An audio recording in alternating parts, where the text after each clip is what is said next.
All right, everyone. Score one for the United States and for the Trump administration. A U.S. brokered ceasefire deal announced by Marco Rubio, actually, the other day. Apparently, Kiev is on board with it.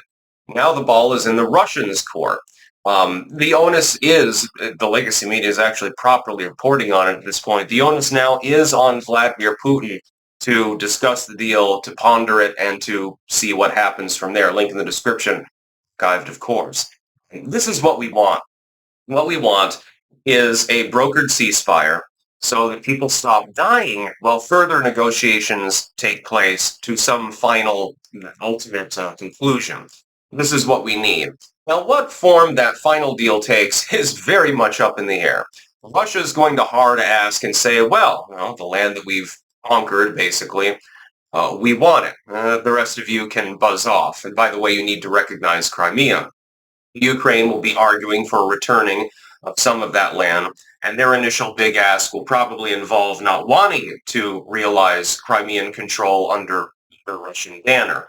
And then, with both big asks, then you come to some sort of negotiated conclusion, and maybe Ukraine recognizes Crimea but cedes Donbass or something like that. And we'll see exactly what form that takes. It will involve potentially NATO membership for Ukraine, whatever land they retain, and so forth. Ultimately, Ukraine might be boxed into a corner where it has to recognize de facto Russian control of that territory in exchange for NATO membership. A cessation of the war would allow them to petition for NATO membership. And Russia doesn't seem to have a huge problem with that basic principle, as long as Crimean independence from Ukraine is recognized. So the map gets redrawn, so to speak. Now, Western liberals will bitch about this, no matter what final form it takes. Even if even if a final deal included Ukraine gets back all the territories that Russia just overran in exchange for simply recognizing Crimea, they would probably say, well, Trump is an evil traitor to the United States and the West. He's recognizing Russian control over Crimea. Effectively, this is more of a negotiation between Donald Trump and Vladimir Putin than anything else. But it needs to stop being that. What needs to happen is that Zelensky and Putin need to do the negotiating. Now, is there a will to do that negotiating?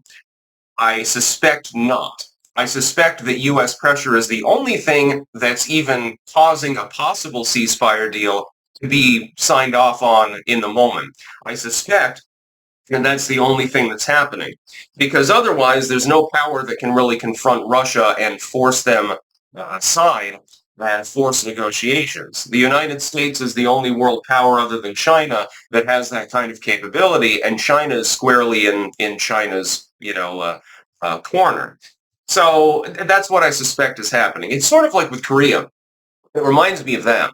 You remember how Kim Jong-un was threatening the U.S. and firing off rockets and things like that. And Trump went in and said, my little red button is a lot bigger and it actually works, and strong-armed them after being offered insult. Wise decision, by the way. All of a sudden, you have a relative armistice now, don't you? Then Trump stood back, looking over the situation, but not centrally involving himself.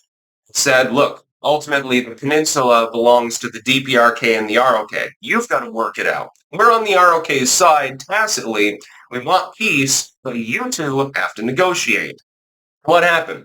Repatriation of remains, reunification of families, removal of landmines, removal of border posts, removal of loudspeakers broadcasting propaganda, a temporary cessation of missile testing, a cessation of atomic testing, etc., etc. They went off without a hitch.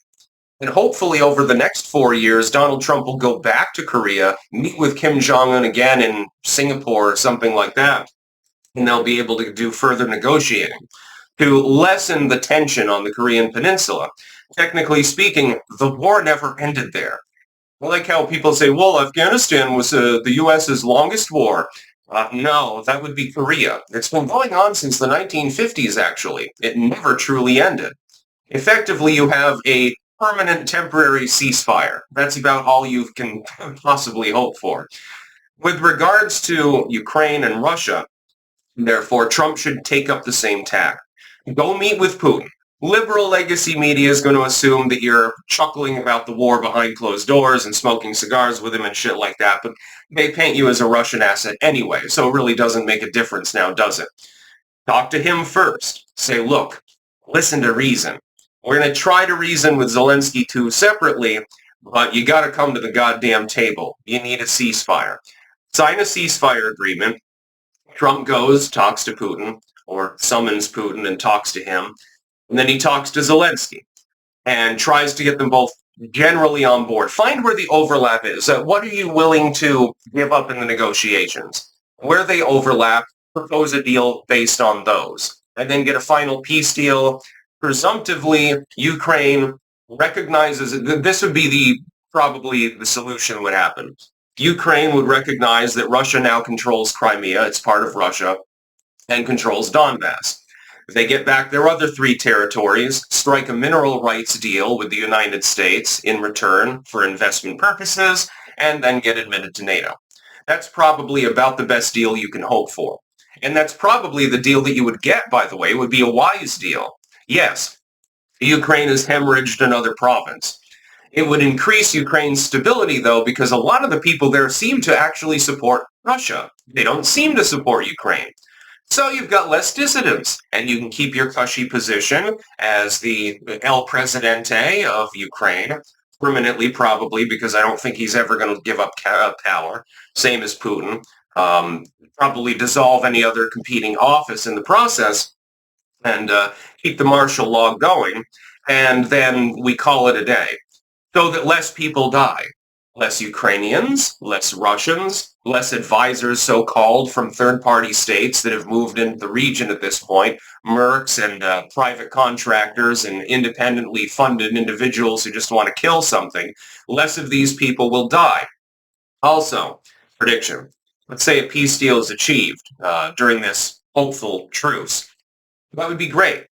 There will be provocations from both sides, guaranteed. Even if Ukraine joins NATO and therefore can invoke articles, you will still see cross-border incursions by merc groups from Russia. And Russia will see cross-border attacks from merc groups from the West. Because war never changes, and it won't end. The hostility will still be there, even if a peace agreement is issued. And so there will be people trying to restart the war, effectively. There will be false flagging and all of these other car bombings and stuff like that. This happens all the time with regards to war. It happens all over the world. It's not an uncommon thing. It's rather sad when you think about how human beings are capable of destroying their own cities for literally no reason. It makes no sense, but yeah, it happens, and it will happen. That's about all. Peace out.